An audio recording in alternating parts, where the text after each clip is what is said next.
Well, good morning, everyone. Welcome to our study of the 8th chapter of Revelation.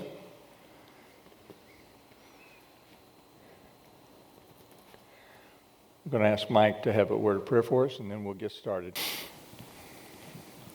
Father, thank you so much for this morning and the time that we have to come together. It feels good to be among your family this morning, God, and we pray for all those who are online. We know some of them that are watching, God, but you know everybody that's watching, and we just pray that you will give them blessings this morning in their life as they participate with this class. We thank you for Lanny and his preparation on all of this so that we can learn and hear things, God, that we can have our minds activated and be thinking of you continually, God. We thank you for the plans that you laid out long ago and the promise that we have from you that we'll all be with you someday, God. We thank you for that, and just continue to bless us. Bless in our lives the ability to show you to the world through the way we live. In Jesus' name, amen. All right, thank you.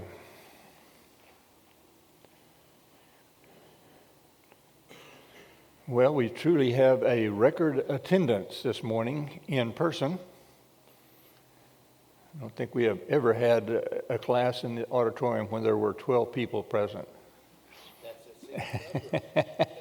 That's a religious number, 12, appropriate for a study of Revelation. We're glad to have all of you who are with us online, and we're glad to have those of you who are here in person. I mentioned last week that if you wanted to, I'm making a practice of sending out my slides for my PowerPoint to any who want it by email, and I've had a few of you who have requested that, and I'm happy to do that. It's just as easy to do 15 as it is to do 2.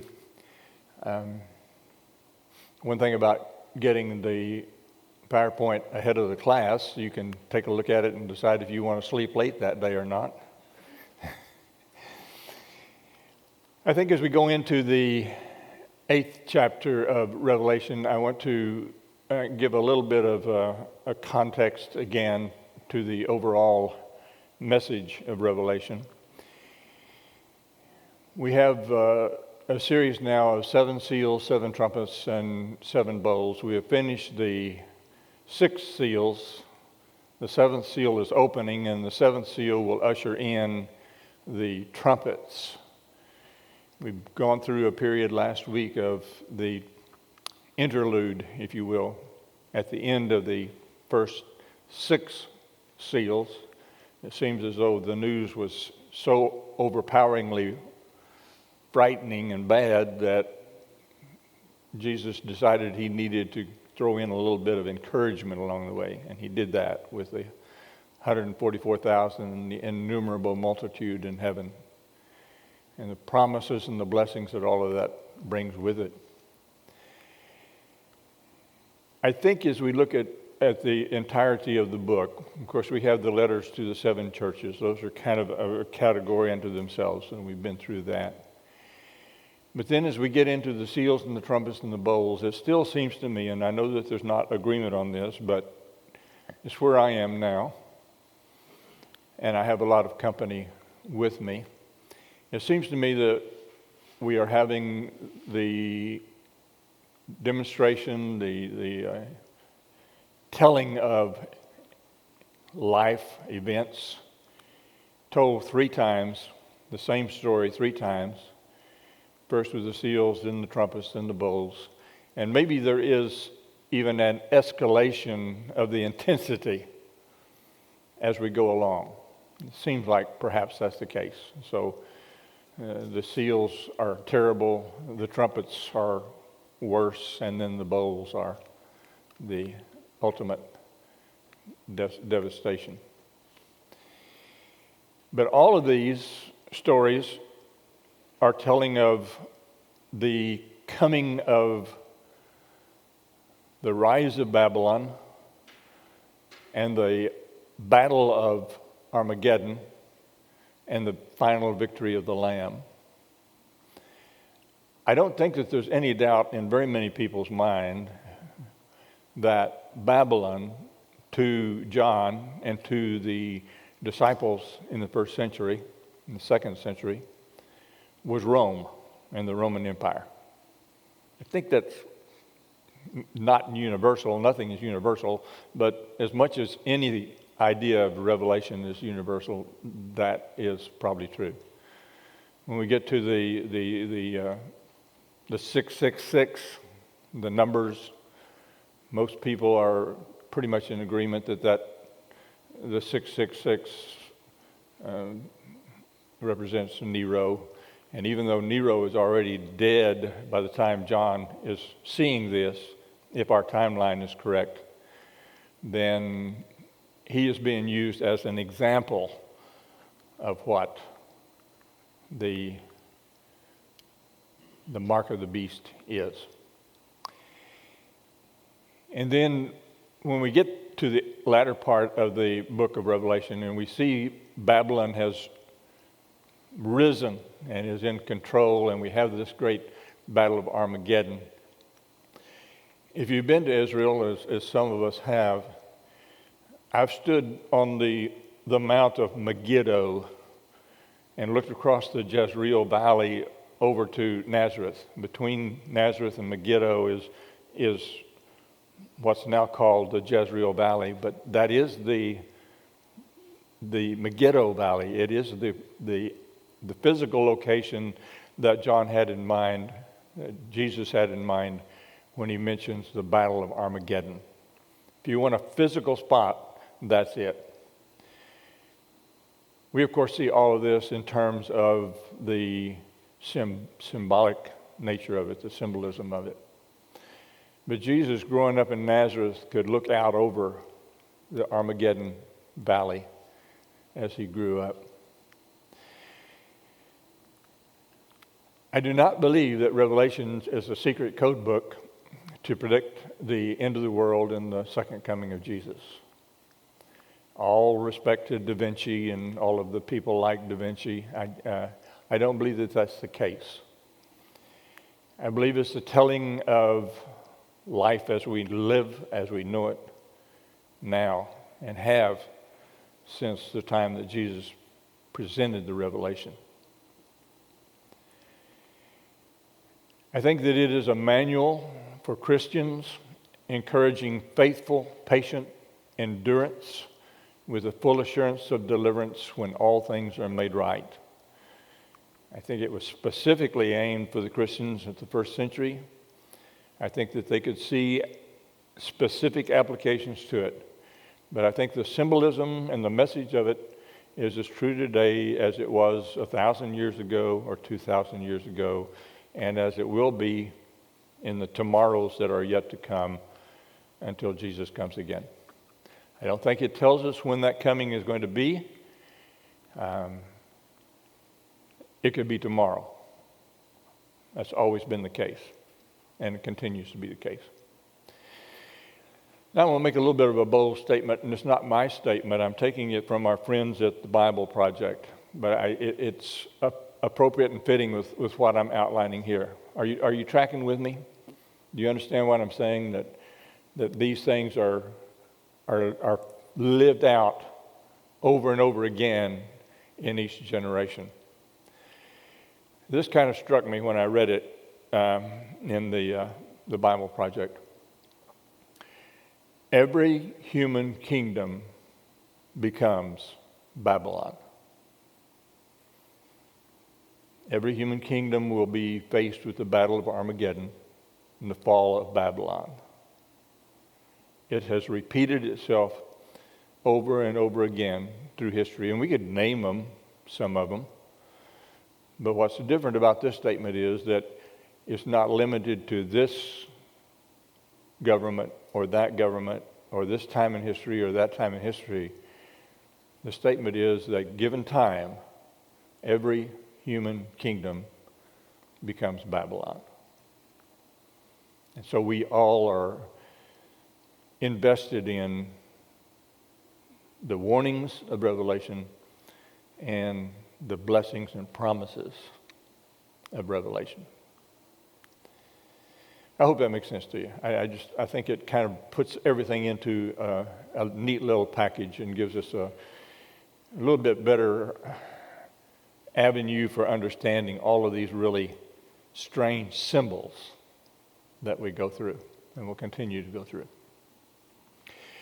Okay, let's take a minute now, and did you want to say something first? And then we're going to listen to the reading of Revelation. Yes, as you were doing that, that last slide made me think of something quickly as far as application, because we see that man has like a certain number of years or whatever, whether it's to 80, 90 or whatever, that's a short time. And as you talked about, you're not thinking that it's a prediction of times to end and everything. People still use that. They say, this is predicting, we're seeing the wars, we're doing everything. And all of a sudden, when you brought up every human kingdom becomes a Babylon, it made me think that as a child, we're not thinking of things. We're not understanding things. And so there's no signs of the end coming. As we grow older, as we mature and get into focus of when time is going to end and everything, we're at an age where all these signs that we see, it becomes evident to ourselves, and so the end is near for us, and so we start seeing that. And I think every generation, we see the Babylon rise up around us, and we're aware of it, and it's up to us the encouragement to focus in and encourage each other as the end becomes closer for each of us. That just went through my mind with that side. Absolutely. Okay, thank you, Mike. We'll listen to the reading of Revelation 8 now.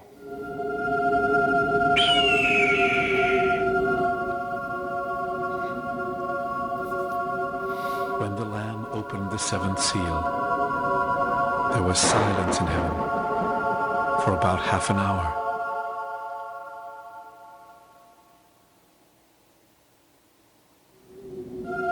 I noticed that the seven angels who stood before God were each given a trumpet.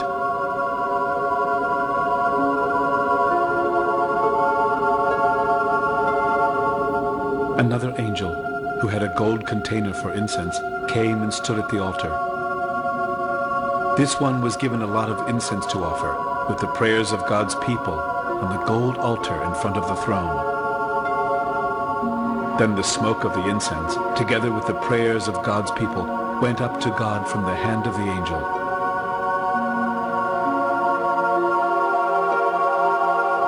After this, the angel filled the incense container with fire from the altar and threw it on the earth.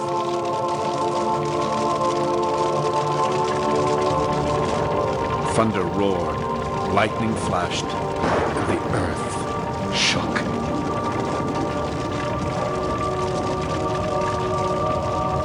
The seven angels now got ready to blow their trumpets. When the first angel blew his trumpet, hail and fire mixed with blood were thrown down on the earth.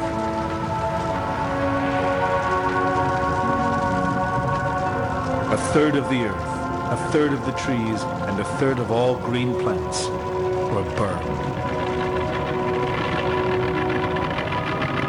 When the second angel blew his trumpet, something like a great fiery mountain was thrown into the sea. A third of the sea turned to blood.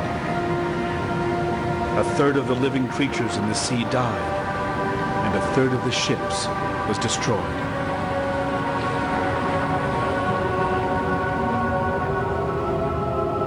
When the third angel blew his trumpet, a great star fell from heaven. It was burning like a torch, and it fell on a third of the rivers and on a third of the springs of water. The name of the star was Bitter, and a third of the water turned bitter. Many people died because the water was so bitter. When the fourth angel blew his trumpet, a third of the sun, a third of the moon, and a third of the stars were struck. They each lost a third of their light. So during a third of the day there was no light, and a third of the night was also without light. Then I looked and saw a lone eagle flying across the sky. It was shouting, "Trouble, trouble, trouble to everyone who lives on earth."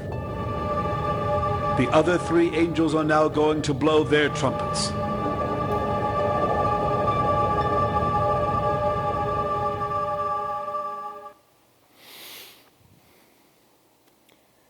Wow.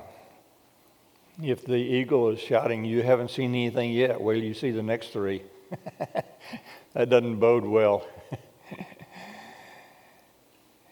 All right, when the Lamb opened the seventh seal, there was silence in heaven, lasting about half an hour. Whoa, wait, stop. That can't be right. Half an hour of silence? All the trumpets stopped blowing, that innumerable hosts of the saved stopped singing the new song. The four creatures stopped crying, "Holy, holy, holy." And there's so silence. What's with that? Okay, I'm going to tell you something now. I didn't say this. Repeat after me. Lanny did not say this. I heard it. Okay? Nobody is allowed to log off. You can't get up and leave. I'm going to tell you. In the land of proof texts, which we like, right? We love proof texts, right? This first verse of the 8th chapter of Revelation is proof that there will be no women in heaven. 30 minutes of silence ain't going to happen if there's women there. I didn't say that. I just heard it.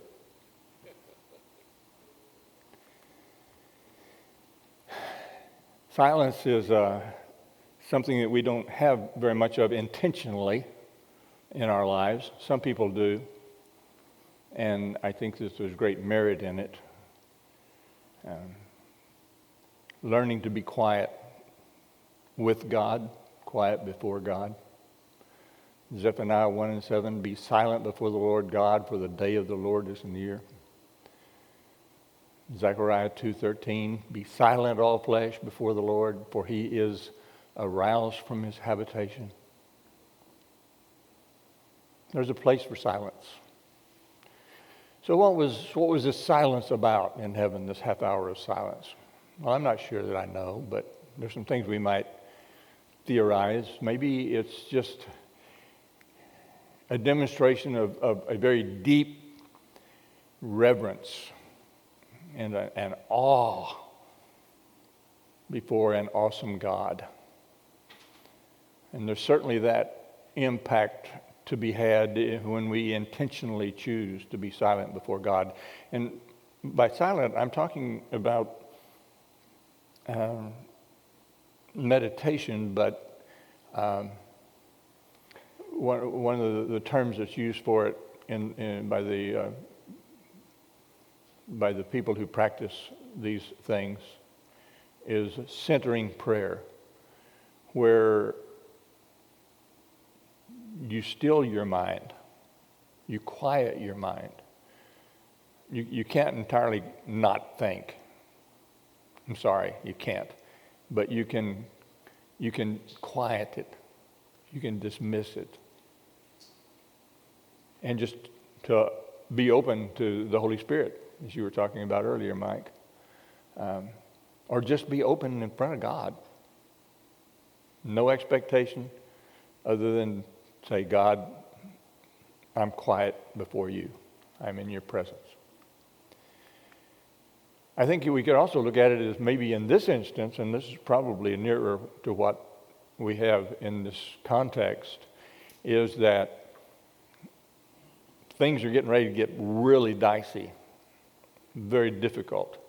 And this is the quiet before the storm. This is the silence of foreboding. We had a lot of really powerful storms in Oklahoma where I was growing up, and sometimes if you paid attention before one of these big thunderstorms, tornado-producing thunderstorms would come into where you were, if you noticed it, there would be just a silence in the natural world.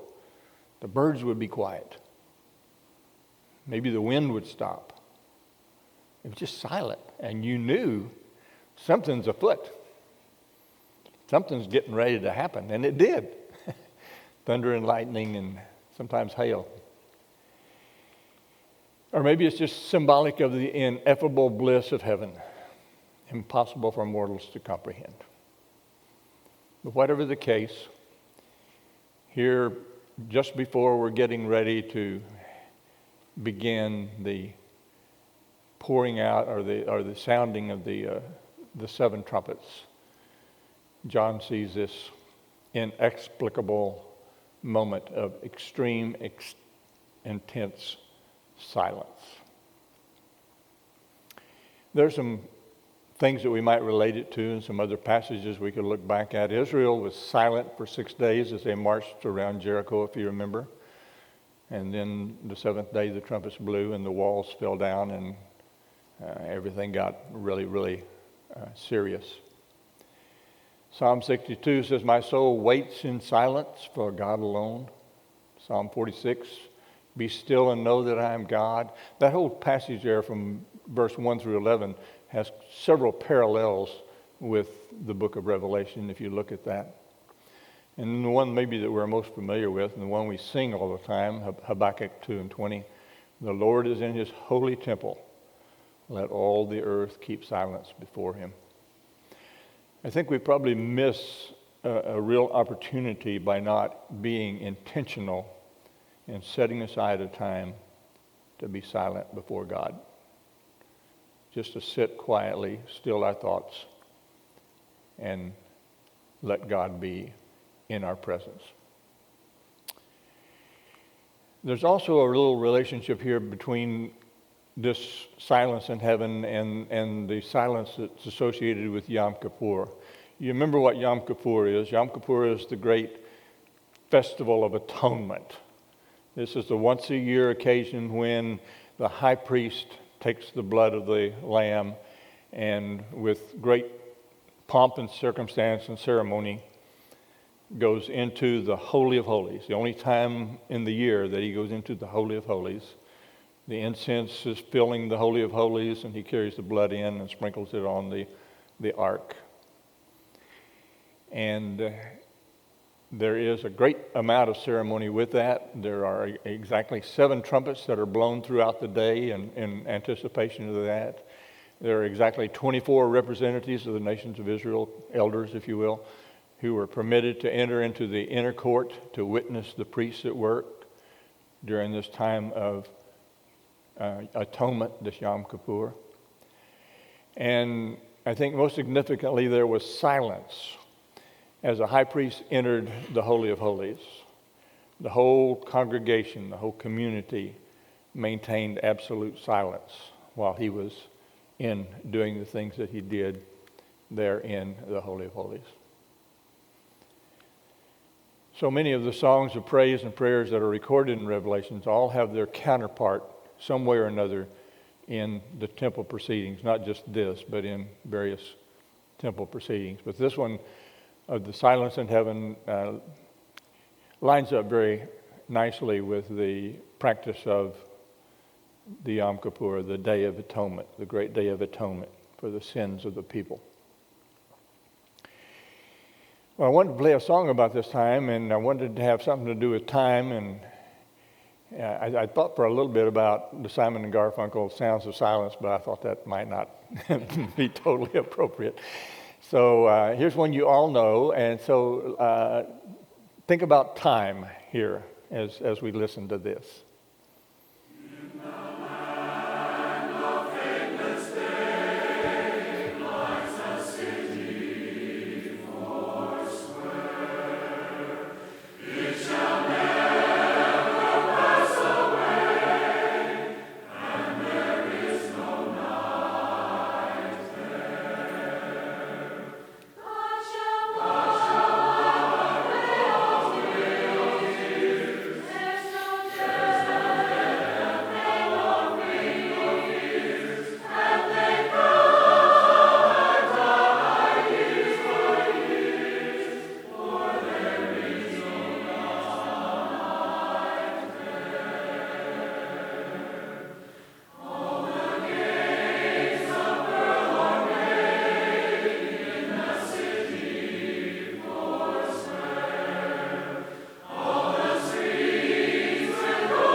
gates shall never close to the city foursquare.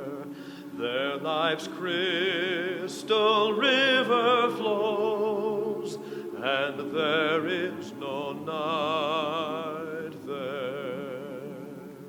God shall wipe away all tears. There's no death, no pain, nor fears, and they count not time by years, for there is no night there.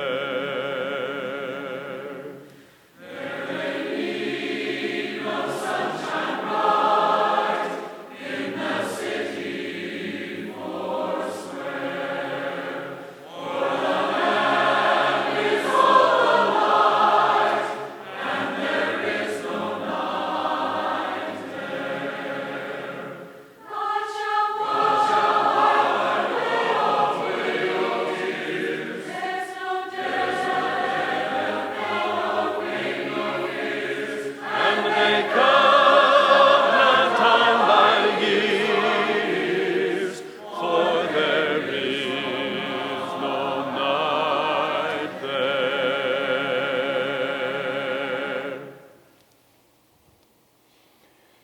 And they count not time by years, for there is no night there. So how do they count 30 minutes? Silence for half an hour. This just intrigues me. And you know what happens when I get intrigued? I go off on tangents. So buckle your belts.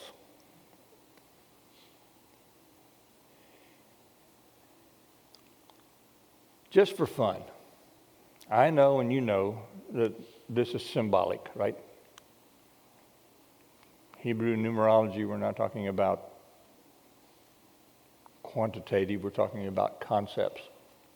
But 2 Peter 3:8 says, a day is like 1,000 years with the Lord. Psalm 90:4 says, 1,000 years in your sight are like a day that has just gone by, or like a watch in the night. I was going to look up a watch in the night. I can't remember, are there 2 watches or 3? I think there's just 2 watches in the night, I believe. We see it in Gethsemane and in the crucifixion. They talk about the watches, but it's not very long. So I think we can all agree that there's heaven time and there's earth time. Now, we don't know very much about earth time, to tell you the truth. We know a whole lot less about heaven time. But just for fun, let's be literal for a minute. Now, I am not a mathematician, but we have an equation here, don't we? A day is equal to 1,000 years. What we're interested in is how long is 30 minutes? How long is half an hour? We're talking about heaven time, right? The 30 minutes is in heaven. And Peter is saying that one of our earth days is equal to 1,000 years in God's time. So I went on the internet, because I wasn't about to try to work that out myself.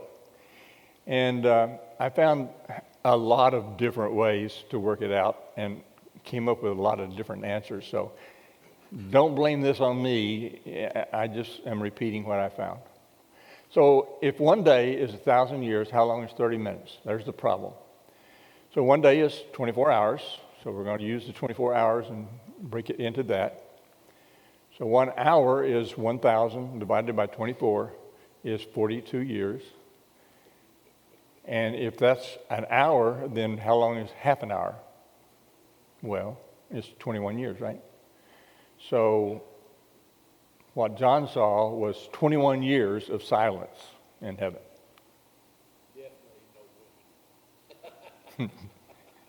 I didn't say that, Mike. I didn't say that. I just heard it. Another way that was worked through, and Todd's in here now, he can probably work this correctly for you. If we had a whiteboard, I'd let you come up here, Todd, and work this equation out for us. But don't you love that picture? I love the blue eyes. The ratio is 1 day to 1,000 years. So 1 hour, which is 1/24th of a day, represents 1,024 years, divided by 24 years, 41.67 years. Half of that would be 21 years. So when John was seeing a half hour, 30 minutes of silence in heaven, it was actually 21 of our years. Got it? Or not? So, what is time anyway? We talked about this a little bit when we were doing our thin places, if you were with us for that, and if you happened to be here the week that we talked about it. There are a lot of things that we have that we just take for granted that we really don't have a full understanding about, and we've made tremendous progress in scientific understanding, especially in the last century and a half, probably. I mean, just huge strides. But it seems like the more we know we don't know, right? So what is time? Just looking back through history, Newton said time is part of the fundamental structure of the universe, a dimension independent of events, in which events occur in sequence. That's his definition of time. Kant said time is part of a fundamental intellectual structure, together with space and number, within which humans sequence and compare events. Similar, but a little different. Plato said time was made by the Creator at the same instant as the heavens. Now, that's one of the questions that scientists argue about time. Is time eternal or is it not? And they've been back and forth about that from time to time. And currently, in some of the more accepted science, for those scientists who look to the idea of the Big Bang theory for the creation of the universe. Incidentally, Big Bang was a pejorative term. It was somebody making fun of it, and it kind of stuck. So it's more of the theory is more of an expansion than a Big Bang, but that's beside the point. But anyway, many of the geophysicists who accept the idea or the theory, and it certainly is very much a theory, of the universe beginning with the expansion of the Big Bang, have rationalized that time came into existence at that point, meaning time is not eternal, but is consistent with the universe as we know it. Did time begin when God moved on the face of the earth and brought order out of chaos in the 6 days of creation? Was that the beginning of time? Or did time exist before that? Is the question. Aristotle said time correlates to movement, that time did not exist on its own, but was relative to motion of objects. It is related to the motion of celestial bodies. The reason that humans can tell time is because of orbital periods, and therefore there is a duration on time.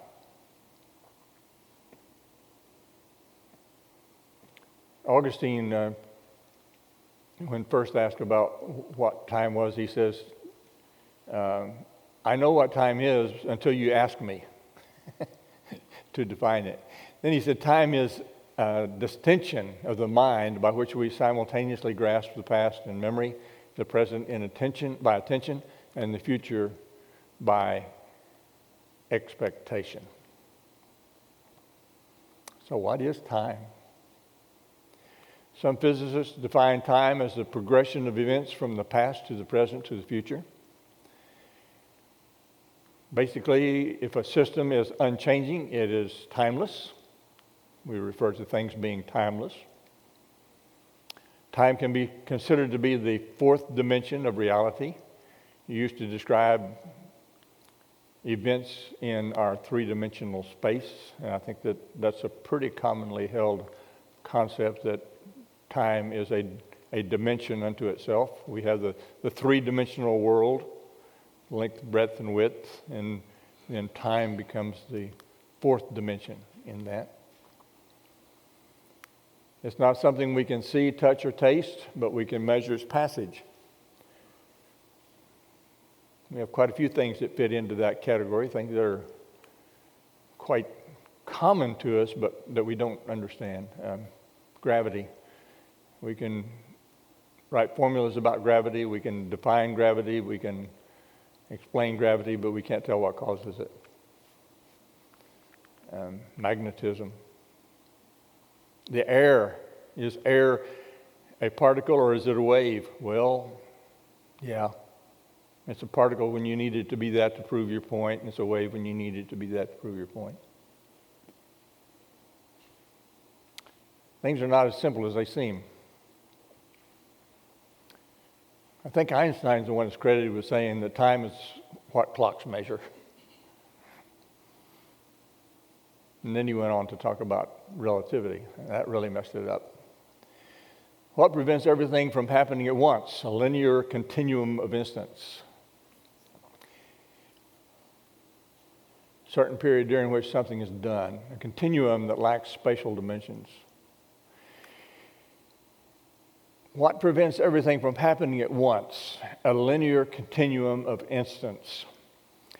What's really interesting, if you'll think back to a lot of the discussions that we had with our near-death experience stories, the people who had these events in their lives and came back to talk about it, they struggled with describing all of it because words couldn't adequately describe what they had experienced, but nowhere more than dealing with time. And they would often comment about their experience of time. And frequently they would say it was like everything happened at once. They could see everything that had ever happened, everything that would happen, and it was all like it was just now.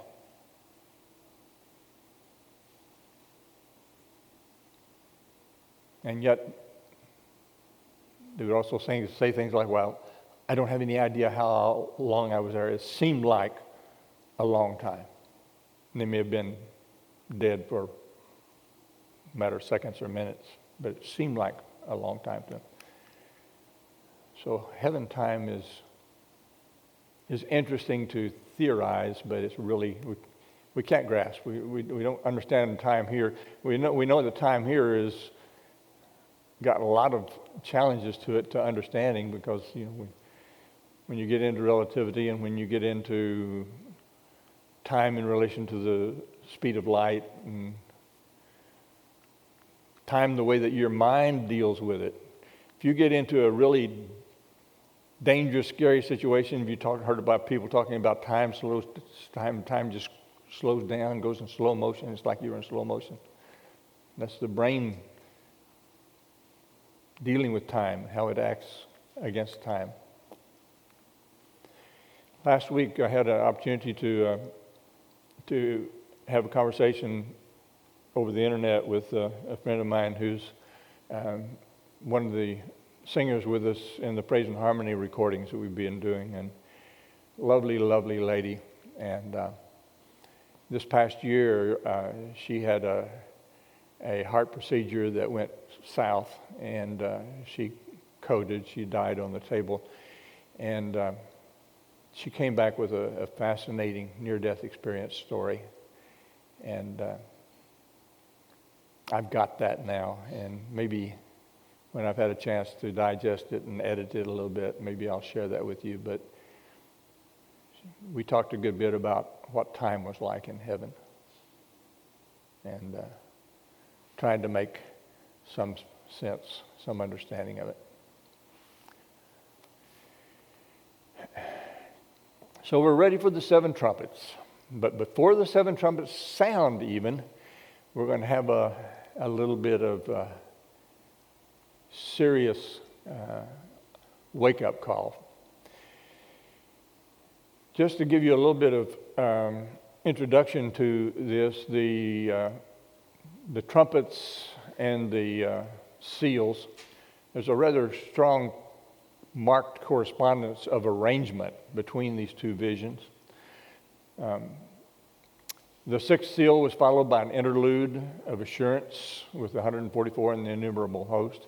The sixth trumpet will be followed with an interlude in which we will see the measurement of the city of God. Another kind of break to say, hey, here's your chance to get your breath again. Everything you've seen has been pretty breathless. Both are grouped as 4 and 3. It's kind of in general terms, the first 4 are more associated with the natural world. The last 3 are more associated with the spiritual world. And in, of course, both cases, the ecclesia arrives persecuted but triumphant.